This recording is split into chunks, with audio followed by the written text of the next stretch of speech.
നമസ്കാരം. കേരള രാഷ്ട്രീയത്തിലും പൊതുസമൂഹത്തിലും വലിയ രീതിയിലുള്ള തർക്കങ്ങൾക്കും സംവാദങ്ങൾക്കുമൊക്കെ തന്നെ വഴിതെളിച്ച തിരുവനന്തപുരം പാളയം KSRTC ബസ് തടയൽ സംഭവവും അതിനെ തുടർന്ന് താൽക്കാലിക ഡ്രൈവർ HL യദുവിനെ ജോലിയിൽ നിന്നൊക്കെ തന്നെ പിരിച്ചുവിട്ട നടപടിയും മാറിയ രാഷ്ട്രീയ സാഹചര്യത്തിൽ ഇപ്പോൾ വീണ്ടും സജീവ ചർച്ചകളിലേക്ക് വരികയാണ്.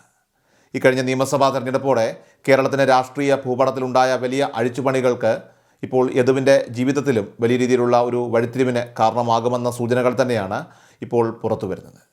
പുതുതായിട്ട് അധികാരമേറ്റ VD സതീശൻ മന്ത്രിസഭയിലെ ഗതാഗത വകുപ്പ് മന്ത്രി CP ജോൺ ഈ വിഷയത്തിൽ കാതലായിട്ടുള്ള ഇടപെടലുകളൊക്കെ തന്നെ നടത്തുമെന്നും യദുവിനെ ജോലിയിൽ തിരിച്ചെടുക്കുന്നതുമായി ബന്ധപ്പെട്ട കാര്യങ്ങളൊക്കെ തന്നെ അനുഭാവപൂർവ്വം പരിഗണിക്കുമെന്നുമാണ് വകുപ്പിൽ നിന്നും ലഭ്യമാകുന്ന അനൗദ്യോഗികമായിട്ടുള്ള വിവരങ്ങളൊക്കെ തന്നെ വ്യക്തമാക്കുന്നത്. ഭരണമാറ്റം ഉണ്ടായതോടുകൂടി KSRTCയിലെ കോൺഗ്രസ് അനുകൂല തൊഴിലാളി സംഘടനയായിട്ടുള്ള TDF യദുവിന് അനുകൂലമായിട്ട് ശക്തമായ നിലപാടുകളുമായിട്ട് മുന്നോട്ട് വന്നിട്ടുണ്ട്. മുൻ ഇടത് സർക്കാരിൻ്റെ കാലത്തുണ്ടായ പ്രതികാര നടപടികളൊക്കെ തന്നെ തിരുത്തപ്പെടണമെന്നും ഒരു സാധാരണക്കാരനായിട്ടുള്ള ജീവനക്കാരന് നീതി ഉറപ്പാക്കണമെന്നും ആവശ്യപ്പെട്ട് സംഘടന പുതിയ ഗതാഗത മന്ത്രിക്ക് ഔദ്യോഗികമായി തന്നെ നിവേദനം നൽകാൻ ഒരുങ്ങുന്നതോടെ ഈ വിഷയം വരും ദിവസങ്ങളിൽ കൂടുതൽ രാഷ്ട്രീയ പ്രാധാന്യം നേടുമെന്ന് ഉറപ്പാണ്. ഈ വിവാദങ്ങളുടെയൊക്കെ തന്നെ തുടക്കം 2024 ഏപ്രിൽ 27 രാത്രിയിൽ തിരുവനന്തപുരം പാളയം സാവല്യം കോംപ്ലക്സിന് മുന്നിൽ വെച്ച് നടന്ന അസാധാരണമായിട്ടുള്ള സംഭവ വികാസങ്ങളിൽ നിന്നായിരുന്നു.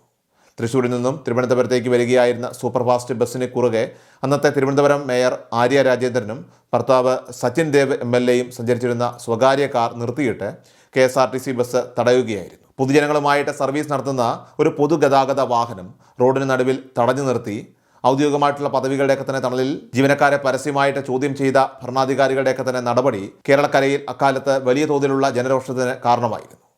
ഡ്രൈവർ തങ്ങൾക്കെതിരെ അശ്ലീല ആംഗ്യം കാണിച്ചുവെന്നായിരുന്നു മേയറുടെയും അതോടൊപ്പം തന്നെ കുടുംബത്തിൻ്റെയും പ്രധാന പരാതിയെങ്കിലും കൃത്യമായിട്ടുള്ള അന്വേഷണം നടത്താതെ ഒരു താൽക്കാലിക ജീവനക്കാരനെതിരെ അർദ്ധരാത്രിയിൽ തന്നെ പോലീസ് കേസെടുപ്പിക്കാനും ഭരണസ്വാധീനമൊക്കെ തന്നെ ഉപയോഗിച്ചുകൊണ്ട് അദ്ദേഹത്തെ ജോലിയിൽ നിന്ന് പുറത്താക്കാനും കാണിച്ച അമിത ആവേശത്തിനെതിരെ പൊതുസമൂഹത്തിൽ നിന്നും വലിയ വിമർശനങ്ങളൊക്കെ തന്നെ അന്ന് ഉയർന്നു വന്നിരുന്നു. അധികാരത്തിൻ്റെ കരുത്തിൽ യദുവിനെ KSRTCയിൽ നിന്നും അടിയന്തരമായിട്ട് പുറത്താക്കാൻ അന്നത്തെ ഗതാഗത മന്ത്രി KB ഗണേഷ് കുമാർ നിരത്തിയ വാദങ്ങളെല്ലാം തന്നെ പിൽക്കാലത്ത് വസ്തുതാവിരുദ്ധമാണെന്ന് തെളിഞ്ഞത് ഭരണകൂടത്തിന് വലിയ തിരിച്ചടിയായിരുന്നു. തൃശ്ശൂർ മുതൽ തിരുവനന്തപുരം വരെയുള്ള ദീർഘദൂര യാത്രക്കിടയിൽ ഡ്രൈവർ യദു തുടർച്ചയായിട്ട് 6 മണിക്കൂറോളം മൊബൈൽ ഫോണിൽ സംസാരിച്ചുകൊണ്ടാണ് വണ്ടി ഓടിച്ചതെന്നും ഇത് യാത്രക്കാരുടെ ജീവന് ഭീഷണിയാണെന്നുമുള്ള ഗൗരവമേറിയ കണ്ടെത്തലുകളുടെ അടിസ്ഥാനത്തിലാണ് നടപടിയെടുത്തതെന്നായിരുന്നു അന്ന് ഗതാഗത മന്ത്രി KB ഗണേഷ് കുമാർ മാധ്യമങ്ങൾക്ക് മുന്നിൽ അവകാശപ്പെട്ടിരുന്നത്. City police commissioner call details റെക്കോർഡുകളൊക്കെ തന്നെ സഹിതം നൽകിയ അന്വേഷണ റിപ്പോർട്ടിന്മേലാണ് താൻ നടപടി സ്വീകരിച്ചതെന്ന്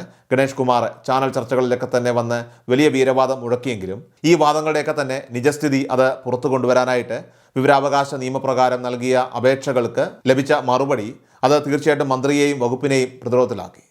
യദു തുടർച്ചയായിട്ട് ഫോൺ വിളിച്ചതുമായി ബന്ധപ്പെട്ട യാതൊരുവിധ ഔദ്യോഗികമായിട്ടുള്ള രേഖകളോ ഡിജിറ്റൽ തെളിവുകളോ സിറ്റി പോലീസിൽ നിന്നോ മറ്റ് അന്വേഷണ ഏജൻസികളിൽ നിന്നോ തങ്ങൾക്ക് ലഭിച്ചിട്ടില്ല എന്നാണ് KSRTC ചീഫ് ഓഫീസിൽ നിന്നും ലഭിച്ച ഔദ്യോഗികമായിട്ടുള്ള വിവരാവകാശ മറുപടിയിൽ വ്യക്തമാക്കിയത്. തങ്ങളെ കാർ കുറുകെയിട്ട് തടഞ്ഞത് ചോദ്യം ചെയ്തതിലുള്ള വ്യക്തിവൈരാഗ്യവും രാഷ്ട്രീയ ഈഗോയും തീർക്കാനായിട്ട് അന്നത്തെ ഭരണകൂടവും ഗതാഗത മന്ത്രിയും പോലീസും ഒത്തുകളിക്കുകയായിരുന്നുവെന്ന് ഈ വിവരാവകാശ രേഖകളൊക്കെ തന്നെ പുറത്തു വന്നതോടെ ജനങ്ങൾക്ക് മുന്നിൽ അത് പൂർണ്ണമായിട്ടും ബോധ്യപ്പെട്ടിരിക്കുകയാണ്. ഒരു സാധാരണ തൊഴിലാളിയെ വേട്ടയാടാനായിട്ട് സർക്കാർ സംവിധാനങ്ങളൊക്കെ തന്നെ ദുരുപയോഗം ചെയ്തുവെന്ന ആക്ഷേപം അത് ശക്തമായതോടുകൂടി നിയമപരമായിട്ടും ധാർമ്മികമായിട്ടും യദുവിന് പൊതുസമൂഹത്തിൽ നിന്നും വലിയ പിന്തുണയാണ് ലഭിച്ചത്. എന്നാൽ രാഷ്ട്രീയ സ്വാധീനമില്ലാത്ത ഒരു താൽക്കാലിക ജീവനക്കാരനായതുകൊണ്ട് തന്നെ അന്നത്തെ മാനേജ്മെൻറ്റിൽ നിന്നോ സർക്കാരിൽ നിന്നോ അനുകൂലമായിട്ടുള്ള യാതൊരുവിധ നടപടിയും ഉണ്ടാകാത്തതിനെ തുടർന്ന് യദുവിന് KSRTCയിലെ ജോലി പൂർണ്ണമായിട്ടും നഷ്ടപ്പെടുകയായിരുന്നു.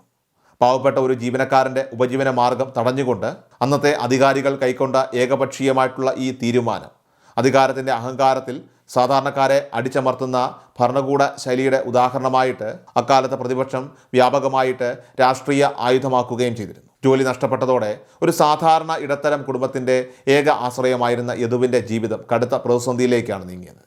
കുടുംബം പുലർത്താനും നിത്യനിദാന ചെലവുകളൊക്കെ തന്നെ കണ്ടെത്താനും മറ്റു മാർഗ്ഗങ്ങളില്ലാതായതോടുകൂടി ഓൺലൈൻ ഭക്ഷണ വിതരണ കമ്പനികളിലൊക്കെ തന്നെ ഡെലിവറി ബോയിയായും അതോടൊപ്പം തന്നെ മറ്റ് കഠിനമായിട്ടുള്ള കൂലിപ്പണികളൊക്കെ തന്നെ ചെയ്തും കടുത്ത മാനസിക സാമ്പത്തിക വിഷമതകളിലൂടെയൊക്കെ തന്നെയാണ് ഇത് കഴിഞ്ഞ കുറച്ച് കാലങ്ങളായിട്ട് ജീവിതം മുന്നോട്ട് കൊണ്ടുപോയത്. തനിക്കെതിരെ കള്ളക്കേസുകളൊക്കെ തന്നെ ചമച്ച് തന്നെയും കുടുംബത്തെയും വഴിയാധാരമാക്കിയ പ്രബലരായിട്ടുള്ള രാഷ്ട്രീയ നേതാക്കൾ അധികാരത്തിൻ്റെ അത്യുന്നതങ്ങളിൽ വിരാജിക്കുമ്പോഴും നിയമ പോരാട്ടത്തിലും തൻ്റെ നിരപരാധിത്വത്തിലും ഒക്കെ തന്നെ വിശ്വസിച്ച് ഈ യുവാവ് പ്രതിസന്ധികളോടെ പൊരുതുകയായിരുന്നു. എന്നാൽ ഇപ്പോഴത്തെ കാലത്തിൻ്റെ കാവ്യനീതി എന്ന വണ്ണം കഴിഞ്ഞ നിയമസഭാ തെരഞ്ഞെടുപ്പിൽ കേരളത്തിലെ ജനങ്ങൾ വളരെ വിവേകപൂർവ്വം രേഖപ്പെടുത്തിയ ജനവിധിയിൽ ഈ സംഭവത്തിൽ മുൻപന്തിയിൽ നിന്ന പ്രമുഖരെല്ലാം തന്നെ അടിതെറ്റി വീഴുന്ന പരാജയപ്പെടുന്ന കാഴ്ചയ്ക്കാണ് കേരളം സാക്ഷ്യം വഹിച്ചത്. അന്ന് ജനപ്രതിനിധികളെന്ന പദവി ഉപയോഗിച്ച് റോഡിൽ വെച്ച് അഹങ്കാരം കാണിച്ച മുൻ മേയർ ആര്യ രാജേന്ദ്രനും അവരുടെ ഭർത്താവ് സച്ചിൻ ദേവ് MLA-യും ഇക്കഴിഞ്ഞ തെരഞ്ഞെടുപ്പിൽ ജനകീയ കോടതിയിൽ ദയനീയമായി തന്നെ തോറ്റ് പരാജയപ്പെടുകയുണ്ടായി.